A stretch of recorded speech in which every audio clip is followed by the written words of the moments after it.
हम सुरेंद्र प्रसाद श्रीवास्तव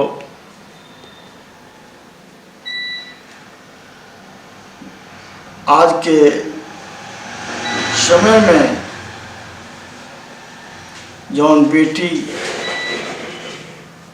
बहन के साथ अतिक्रमण हो रहा बा, अत्याचार हो रहा बा, अपना YouTube चैनल के माध्यम से संदेश देवे चाहतनी कि दूसरा के बेटी बहन के भी अपन बेटी बहन समझल जाई, तबे देश के विकास होई।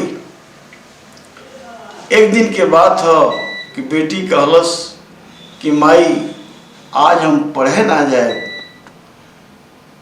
माई पूछत या कि आखिर बेटी क्या बात बा ये तू पढ़े ना जेबू।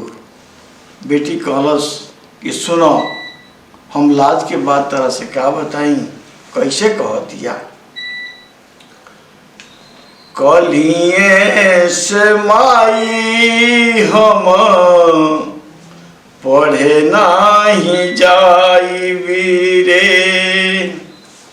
कलिए से माई हम तो पढ़े नाही जाई वीरे।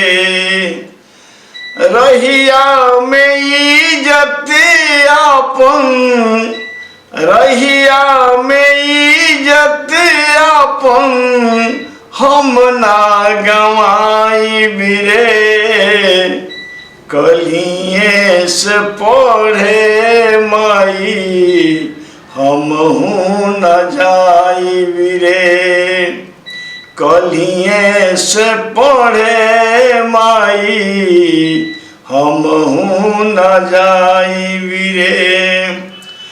पढ़े खातिर जात रहनी सीधे डगरिया, पढ़े खातिर जात रहनी सीधे डगरिया। पीछे से लखेरा हमार खींचल सिया चरिया, पीछे से लखेराया के खींचल सिया चरिया। लाज के बात माई, लाज के बात माई कैसे बताई रे। कलिए से पढ़े माई हम हूँ न जाई बिरे। कलिए से पढ़े माई हम हूँ न जाई रे। बेटी कहतिया कि माई कैसे जियल जाई ऐसन समाज में, कैसे जियल जाई ऐसन समाज में। भ्रष्ट कुछ लोग बाटे गौआ जवार में, भ्रष्ट कुछ लोग बाटे गौआ जवार में। लागता कि फांसी अपन, लागता कि फांसी अपन जाके लगाई रे। कलिए से पढ़े माई हम हूँ न जाई बिरे। कलिए से पढ़े माई हम हूँ न जाई बिरे। माई आखिर हमनी का ई कब तक ले अत्याचार सह जाई। हम एकरा के शान से ए रिश्ता के तोड़ के रहे। बेटी का कहतिया, हिम्मत ना हारब माई रहब गुमान से, हिम्मत ना हारब माई रहब गुमान से।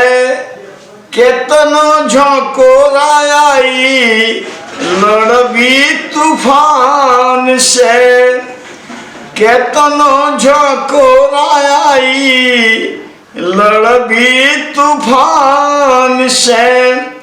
काली के रूप जहिया, काली के रूप जहिया हमहू बनाई बिरे।